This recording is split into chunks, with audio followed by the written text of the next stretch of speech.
Have you ever wondered why you are drawn to certain people, places, or even patterns again and again despite all your efforts to grow, change, or evolve? What if I told you that these repetitions are not random? That who you are today, your gifts, your struggles, your longings are not just products of childhood or personality, but echoes of lifetimes lived before this one? In this video, we dive deep into the transformative power of past life karma, as seen through the lens of Buddhist wisdom. This is not a tale of fantasy or mysticism for the sake of curiosity. This is a journey inward toward healing, understanding, and awakening. The sacred wheel, understanding samsara and karma. According to Buddhism, life is not linear, it's cyclical. We are born, we die, we are born again. This is the cycle of samsara, the endless turning of the wheel. Within this wheel, karma acts as the force that propels us forward, not as punishment or reward, but as consequence.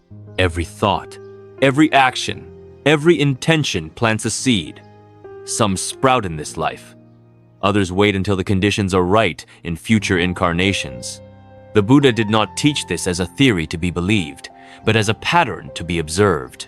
When we look closely, we begin to see the imprints of past choices, whether made in this life or others, rippling through our emotions, our relationships, and our path. Echoes from other lifetimes, emotional fingerprints.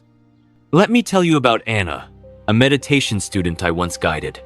She had an overwhelming fear of fire. No traumatic memory, no accident, just panic at the sight of a candle flame. Through deep practice, she accessed a vivid memory of standing bound at a wooden stake, accused of witchcraft, surrounded by angry villagers. Whether literal or symbolic, the experience held an emotional charge too precise to ignore. With compassion and mindfulness, she began to heal not only in this lifetime, but across the echoes of many.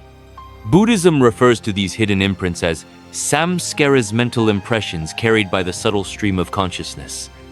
They don't die when the body does, they travel with us. Your irrational fears, inexplicable joys, unexplainable attractions, they may not come from this life, but they come with a purpose.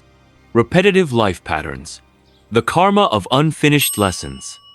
Many people find themselves repeating the same relationship dynamics or emotional stories, the same heartbreak, the same betrayal, the same abandonment.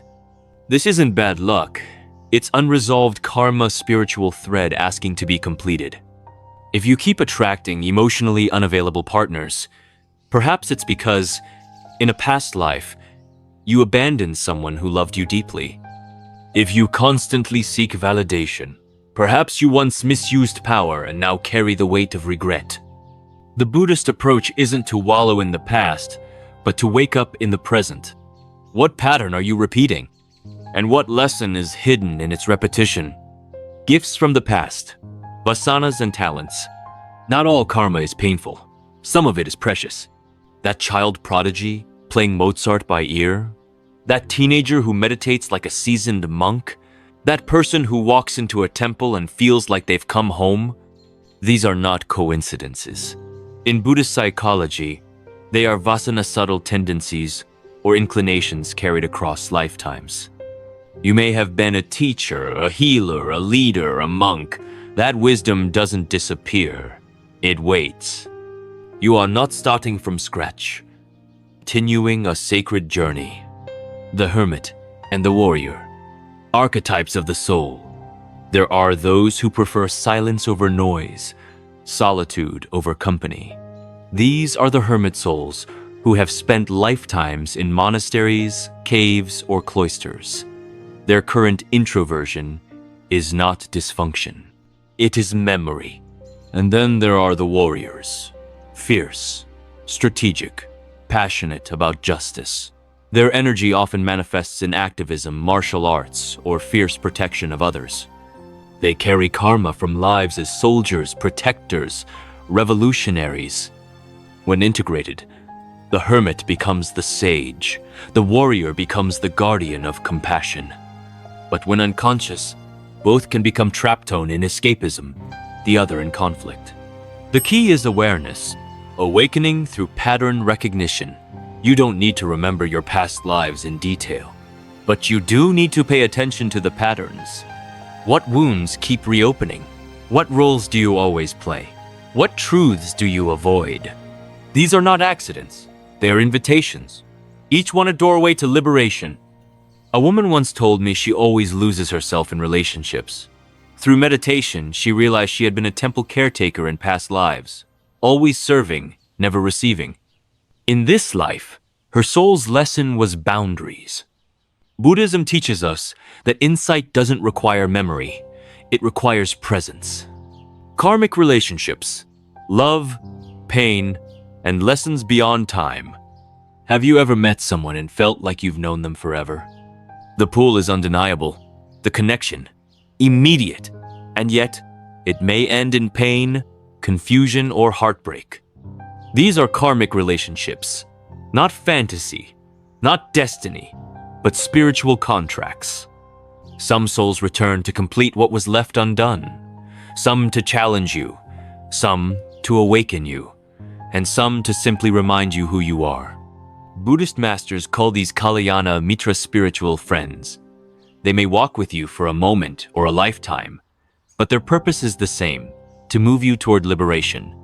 Family karma, born into the lessons we must learn. You didn't randomly land in your family. From a Buddhist perspective, birth is the result of collective karma. Your parents, your siblings, your ancestors, they are not accidental. They are mirrors. Sometimes they reflect love, sometimes trauma, sometimes both. The overprotective mother may have once been your child. The distant father, a monk who took a vow of detachment. The sibling rivalry, an echo of ancient conflict. This doesn't justify harm, but it can help you stop taking it personally and start learning from it. Karmic gifts in children, souls returning with purpose. I've met children who remember chants they were never taught, who speak of temples they've never visited. In Buddhist cultures, this is not surprising. Children are not blank slates. They are returning beings. A child may have once been your parent, your student, your spiritual teacher. Approach them not only with care, but with reverence. Escaping the trap of karmic obsession. Understanding karma is liberating. Obsessing over it is not.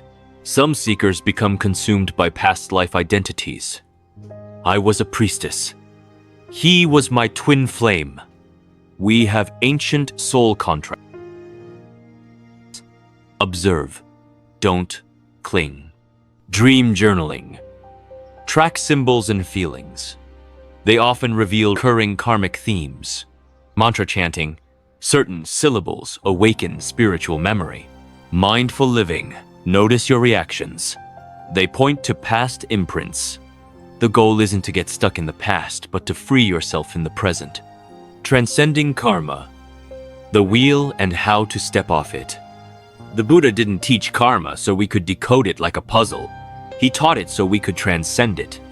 Samsara cycle of birth, death, and rebirth is fueled by clinging, craving, and ignorance. Even love, when mixed with attachment, can bind us. The path of liberation is not about detachment from people, it's about detachment from illusion. You are not your past. You are not your roles. You are not even your memories. You are the awareness behind all of it. The bodhisattva path, awakening and returning. Some souls awaken fully. They step off the wheel, but they choose to return not out of karma, but compassion. These are bodhisattvas, beings who vow to help others awaken, lifetime after lifetime. Maybe you are one. Maybe your longing, your depth, your penare signs not of brokenness but memory. You've walked this path before, and now you walk it again for love. The karma of letting go. Letting go doesn't mean forgetting. It means remembering with peace. You can forgive a parent who never apologized. You can bless a lover who broke your heart. You can release a vow that no longer serves your path. In doing so, you don't sever love. You purify it, becoming the author of your karma. What if you stop saying, why is this happening to me? And started asking, what is this teaching me? Every moment is a seed. Plant it with presence. The person you are today is not random. It's the result of countless choices across lifetimes. But your future? That's yours to write. Choose love. Choose awareness. Choose liberation. And as you walk this path, know this: you are not alone. We are walking together across lifetimes, through shadows into light. Thank you for being here. Thank you for remembering. Thank you for awakening. May all beings be free. May all beings be loved. May all beings awaken. Subscribe to the Enlightened Mind for more teachings on consciousness, karma, and liberation. Like, share, and comment with your story, because every insight you share becomes a spark for someone else's awakening.